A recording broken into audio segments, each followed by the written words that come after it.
Hi everybody, and welcome to Community Group this week. We're going to spend this evening praying together as a church and praying together as a community group. All the community groups are going to be doing the same thing tonight. I thought coming off the camp and going into the fourth term, it would be good for us as a church to be spending a significant amount of time in prayer. Now your leaders have got an outline of some things to pray about, so you don't have to just come up with stuff off the top of your head, although you're welcome to do that as well. I just wanted to make some brief comments about prayer and about our prayer life as a church as you go into praying tonight. So just three things to note. Number one, renewal working prayer is focused on God's presence and on God's kingdom. Jack Miller talks about the difference between maintenance prayer and frontline prayer meetings. Maintenance prayer meetings are short, mechanical, and totally focused on physical needs inside the church. But frontline prayer has three basic traits to it. Number one, a request for grace to confess sins and to humble ourselves before God. Number two, a compassion and a zeal for the flourishing of the church and the reaching of the lost. And number three, a yearning to know God, to see His face, and to see His glory. Now these are not trite statements.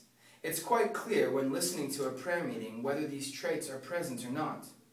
Most interesting is to study biblical prayer for revival, like Acts 4, or Exodus 33, or Nehemiah 1, and to note that those traits are very present in those prayers. Notice, for example, in Acts chapter 4, that the disciples, whose lives have just been threatened and in danger, don't pray for protection for themselves or their families or for deliverance. They only pray for boldness to keep on preaching. Are our prayers focused on God's presence and His kingdom? Do we ask for grace to humble ourselves, for compassion and zeal for the flourishing of the church and the reaching of the lost, and a great desire to know God, to see His face, and to see His glory? The second thing about renewal working prayer is that it's bold and specific. Martin Lloyd-Jones notes that the greatest men were quite bold in prayer and highly specific. In commenting on Moses' prayer in Exodus 33, this is what he says: "I commend to you the reading of biographies of men who have been used by God in the church throughout the centuries, especially in revival. And you will find this same holy boldness in argumentation, this reasoning, this putting the case to God and pleading His own promises. Oh, that is the whole secret of prayer, I sometimes think." Thomas Goodwin uses a wonderful term. He says, "Sue Him for it, sue Him for it.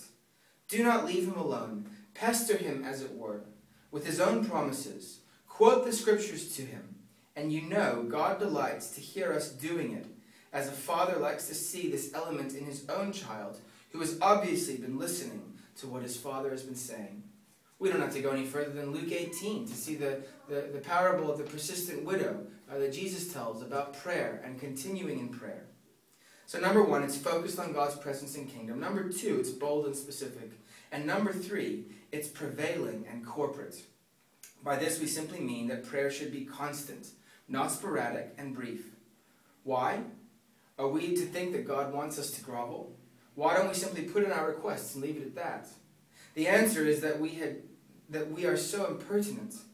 The answer is that prayer that is sporadic and brief is so because we don't make time for it. It shows a lack of dependence, a self-sufficiency, and thus we've not built an altar, as it were, that God can honor with His fire. We must pray without ceasing, pray long, pray hard, and we'll find that in the very process is bringing about that which we are asking for. To have our hard hearts melted, to tear down barriers, to have the glory of God break through.